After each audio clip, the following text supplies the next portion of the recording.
Sejak era penjajahan, Indonesia sudah menjadi ajang perebutan antara Belanda dan Inggris. Di era Perang Dunia Kedua, setelah merdeka pun, Indonesia dikembalikan dalam penjajahan oleh sekutu. Walaupun sudah merdeka, secara ekonomi Indonesia tidak merujuk pada konstitusi. Secara ekonomi, Indonesia masih terjajah dan menjadi ajang pertempuran perekonomian yang telah berlangsung berabad-abad lalu. Sejak tahun 1920 hingga Orba berkuasa terjadi perang dingin. Keberpihakan Indonesia terhadap Amerika merupakan gambaran kedikjayaan kapitalis di negeri ini. Tahun 1997, ekonomi politik dunia ditandai kembalinya Hong Kong ke pangkuan China, menyatunya Uni Eropa, ditambah dengan krisis nilai tukar menjadi batu sandungan bagi ekonomi kawasan Asia Tenggara. Mulai dari situ, awal China muncul sebagai kekuatan baru yang bisa melawan Amerika dan Uni Eropa. China mulai membangun infrastruktur yang tidak diserahkan ke asing. Perindustrian tidak dibangun berdasar industri substitusi impor, namun dilakukan dengan piracy, mencuri informasi, seperti juga dilakukan Taiwan, Korea, Jepang. China juga tidak menggantungkan perekonomian keuangannya kepada asing. Akibatnya, pertumbuhan China melambung 9-10%, melampaui negara maju yang hanya bertumbuh 2-3% saja. Menghadapi krisis ekonomi global tahun 2007, China tidak terhempas dalam kegagalan ekonomi kapitalis yang dibangun Amerika. China memenangkan peperangan industri manufaktur dengan Amerika sebesar 261 miliar dolar, yang menyebabkan Amerika merumahkan pekerja industri manufakturnya yang tidak bisa membayar utang 323 miliar dolar. Penetrasi intelijen di kita sejak zaman sebelum tahun 65, di mana waktu itu ada Baperki yang berhubungan dengan PKC atau Partai Komunis China. Nah, setelah terjadi peristiwa tahun 65, kemudian terjadilah pengusiran warga Tionghoa di Indonesia besar-besaran kembali ke RRC. Dan mereka saat ini, orang-orang Baperki sudah menjadi pengusaha-pengusaha besar di RRC. Bahkan ada yang menjadi gubernur di Provinsi Xinjiang, China, namanya Nur Bakri, nama Indonesianya. Dan mereka tentu ingin kembali lagi ke Indonesia. Indonesia menjadi ajang pertarungan Jepang, Amerika, China, berebut sumber daya alam sekaligus ajang pertempuran ekonomi. Sesungguhnya kemampuan daya saing produk Indonesia di luar negeri sangat diandalkan dan mampu mengalahkan produk dari RRC. Celakanya, kemampuan produksi dalam negeri dimatikan secara perlahan. Menurut sumber Secret Operation di Dinas Intelijen, merambahnya gurita ekonomi dari China tak lepas dari peran para agen intelijen China yang terkenal dengan disiplinnya yang tinggi. ILD, nama yang tersohor dan seolah tak angker ini adalah International Liaison Department. Tugas lembaga ini melakukan pengumpulan data, operasi clandestine, membentuk dan membangun sel-sel intelijen di negara tujuan. Uniknya, para agen lapangannya berusia di bawah 25 tahun. Intelligence RRC itu berada di kedutaan besar RRC. Mereka punya rumah di situ, mereka punya tempat tinggal di situ. Setiap hari, setiap saat, para pengusaha Tionghoa yang ada ini selalu datang ke kedutaan besar RRC. Artinya, mereka tidak perlu biaya besar dalam hal untuk mengkolek informasi. RRC tidak membentuk sel intelijen baru di Indonesia, memanfaatkan sel-sel intelijen lama ex-Baperki yang sudah punya anak, punya cucu. Karena anak cucu di warga negara Tionghoa itu sangat erat hubungannya. Beda dengan kaum Melayu di Indonesia.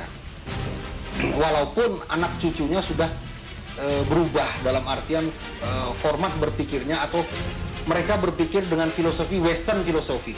Beda dengan bapak-bapak dan leluhur mereka yang masih Eastern filosofis. RRC akan mengambil alih, akan membeli pabrik-pabrik yang bangkrut tersebut, kemudian akan menginjeksi modalnya dan memproduksi barang-barang RRC. Itulah strategi RRC untuk yang akan datang di Indonesia, dan dia sudah mempersiapkan sejak lama. Jaringan intelijen mereka adalah jaringan intelijen yang sangat murah, karena memanfaatkan para pengusaha yang berdagang barang-barang RRC. Itulah jaringan besar Republik Rakyat China yang sangat luas dan murah dalam memanfaatkan kultur dan budaya warga negara Tionghoa yang di sini. Sudah bukan rahasia, Perang dagang China dan Amerika secara kasat mata sangat jelas terlihat. Di satu sisi, Amerika dan China sangat bersahabat, namun satu sisi di belahan dunia lain saling sikut, tak dapat dipungkiri. Tahun 2007, China membeli surat-surat berharga pemerintah Amerika Serikat, sehingga total cadangan devisa China naik 2,3 triliun. Amerika dan Uni Eropa juga secara mendalam mengkaji kebijakan nilai tukar yuan yang memberi dampak pertarungan ekonomi di Amerika dan Uni Eropa menjadi amat bergantung terhadap India dan China.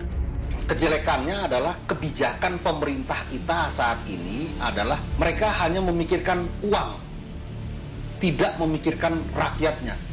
Sehingga membuka perdagangan seluas mungkin dengan mengharapkan uang masuk untuk mengatasi krisis yang ada saat ini di Indonesia. Dan pemerintah kita hanya butuh uang saja, tidak memperhatikan rakyatnya dalam hal untuk pengangguran, angkatan kerja baru. Dan inilah masalah problem di Indonesia, di mana pemerintah kita sama sekali tidak memihak kepada rakyatnya sendiri.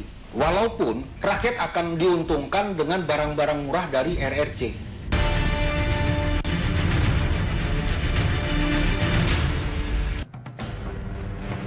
Siapa menyangka pertemuan G20 pada awal November 2008 di Washington adalah mata rantai perdagangan dan investasi bebas. Selanjutnya berlanjut rangkaian pertemuan APEC di Singapura yang juga dihadiri Presiden SBY. SBY duduk berdekatan dengan orang nomor satu negeri Paman Sam, Presiden Barack Obama. Bahkan Indonesia tanpa disadari memberlakukan liberalisasi ekonominya tanpa proteksi ketat pemerintah. Kendati survive dalam krisis ekonomi global pada 2004-2009, nyatanya nilai tukar rupiah belum stabil. Indeks saham gabungan yang turun naik menjadi bukti ketergantungan pada pemodal luar negeri. FTA sejatinya dilihat dalam perspektif ekonomi politik. Jika hanya dilihat dari segi ekonomi, kita hanya dijadikan sapi perah, ditambah ketidakmampuan mengangkat harkat dan martabat bangsa. Di bidang ekonomi, Indonesia tak punya posisi tawar yang jelas, hingga mengakibatkan lemahnya kedudukan ekonomi, minusnya angkatan perang, lemahnya sistem warning intelligence, dan kurang cerdiknya para negosiator ekonomi memaksa kita hanya menjadi penonton di tengah pertempuran raksasa ekonomi dunia di negeri ini. Kalau orang nggak mau jual pangan, mati kelaparan kita. Karena emas kita nggak bisa makan. Sekarang kita impor beras, gula, kacang kedelai, telur ayam, ikan asin, semua. Ketahanan nasional pangan itu tidak ada. Bangsa kita ini murni konsumtif. Jadi apapun yang dikirim itu yang kita makan. Pada posisi mana kita bisa bersaing? Tidak ada. Kita membiarkan diri kita jadi ladang pertempuran orang. Kita jadi seujon. Memang jangan-jangan memang pemerintah kita ini tidak independen. Ya kan? Jangan-jangan pemerintah kita ini memang berada di bawah supervisi beberapa negara besar. Kita tergantung kepada utang. Kalau kepemimpinan yang sudah nggak punya keyakinan, sudah kehilangan makna kepemimpinan. Nasib rakyat itu adalah hukum tertinggi. Posisi paling kuat buat kita adalah kalau memungkinkan kita minta ditunda. Perjanjian antar negara dalam bentuk agreement begitu bisa ditunda atau tidak, saya balik bertanya, mana yang lebih tinggi? FTA dengan Cina atau Undang-Undang Dasar 45? Undang-Undang Dasar 45 4 kali kita amandemen demi kesejahteraan rakyat.